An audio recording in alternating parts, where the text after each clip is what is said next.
अब करेंगे खतरनाक वायरस इबोला वायरस की बड़ी खबर। इबोला वायरस की रोकथाम के लिए अब भारत सरकार भी एक्शन में है।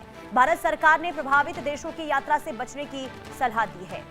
कांगो, युगांडा, साउथ सूडान की यात्रा से बचे भारतीय नागरिक, ये कहा गया है। DGHS ने हवाई अड्डों, बंदरगाहों के लिए सख्त एडवाइजरी जारी कर दी है। प्रभावित देशों से आने वाले यात्रियों की कड़ी स्क्रीनिंग के आदेश दिए गए हैं। इसके अलावा लक्षण पाए जाने पर 21 दिनों तक निगरानी में रखने के भी निर्देश दिए गए हैं। तो अफ्रीका में इबोला वायरस लगातार पैर पसार रहा है, जिसे देखते हुए अब भारत भी अलर्ट मोड पर आ गया है। स्वास्थ्य मंत्रालय से लेकर सरकार तक सबने सख्ती बरतनी शुरू कर दी है। हालांकि भारत में अब तक इबोला का एक भी केस सामने नहीं आया है, लेकिन एहतियातन तौर पर अभी से एयरपोर्ट्स पर सख्ती के साथ निगरानी की जा रही है, ताकि दूसरे किसी देश से कोई भी मरीज भारत ना पहुंच जाए। अफ्रीका में इबोला वायरस के बढ़ते प्रकोप के कारण नई दिल्ली में होने वाले चौथे भारत अफ्रीका फोरम शिखर सम्मेलन को स्थगित कर दिया गया है। साथ ही सरकार ने इबोला प्रभावित देशों की यात्रा से बचने की सलाह भी दे दी है।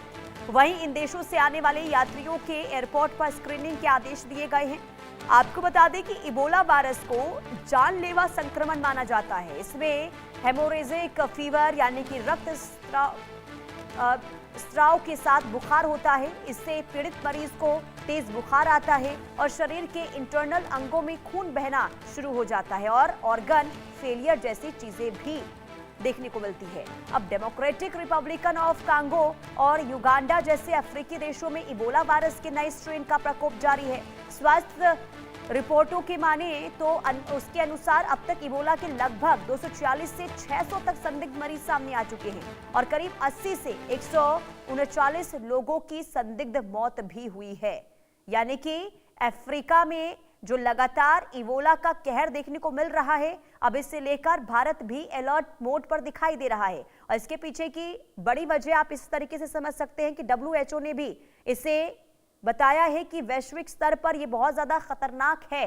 अब कैसे फैलता है इबोला, वो हम आपको बता देते हैं। देखिए, खतरनाक वायरस से होने वाली ये बीमारी है और इबोला के बुंडुबुगियो स्ट्रेन से यह संक्रमण फैलता है। जानवरों से इंसानों में बुंडुबुगियो स्ट्रेन फैलता है। संक्रमित व्यक्ति के शरीर के तरल पदार्थों से भी यह फैलता है। मनोहर केसरी संवाददाता तमाम जानकारी के साथ हमारे साथ जुड़ चुके हैं। मनोहर, देखिए, कांगो, युगांडा, साउथ सूडान, यहां पर तो लगातार स्थिति इबोला वायरस को लेकर खराब हो रही है। भारत भी अब सतर्क दिखाई दे रहा है। क्या एडवाइजरी जारी की गई है भारत की ओर से?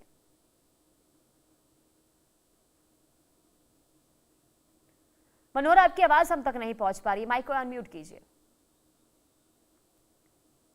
30 डेज अगर हम करें तो 30 देश अभी प्रभावित हो चुके हैं। हालांकि वहां केसेस नहीं है, लेकिन वहां की सरकार जो है सो वो अपने लेवल पर एहतियातन कदम उठा चुकी है।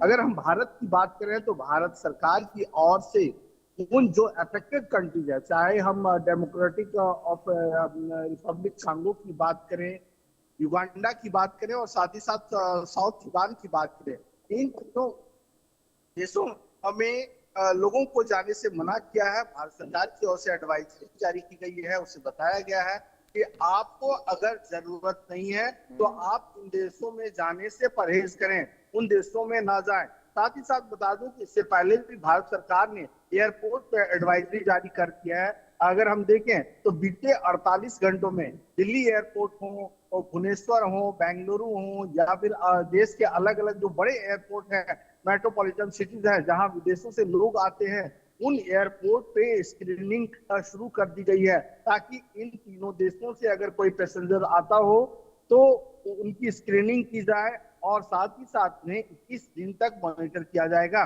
तो सबसे बड़ी बात यह है। और आज ही भारत सरकार की ओर से एडवाइजरी जारी कर दी गई है। लोगों को एडवाइस किया गया है कि इन देशों में ना जाएं। बताएं कि अब तक जो है 750 से ज्यादा सस्पेक्टेड इबोला के केसेस पाए गए हैं। 177 से ज्यादा अगर हम कहें सस्पेक्टेड डेथ हो चुकी है। और जो इटूरी जगह है, जो कांगो में एक सबसे लोकलाइज जहां आउटब्रेक हुआ है, वहां 80 से ज्यादा केसों की पुष्टि हो गई है। बिल्कुल, और यही वजह है मनोहर की कई देशों की चिंता इससे बढ़ गई है और हर कोई ये चाहता है कि कोरोना में जो स्थिति बनी थी वो एक बार फिर से वो इबोला वायरस के जरिए ना बने, और यही वजह कि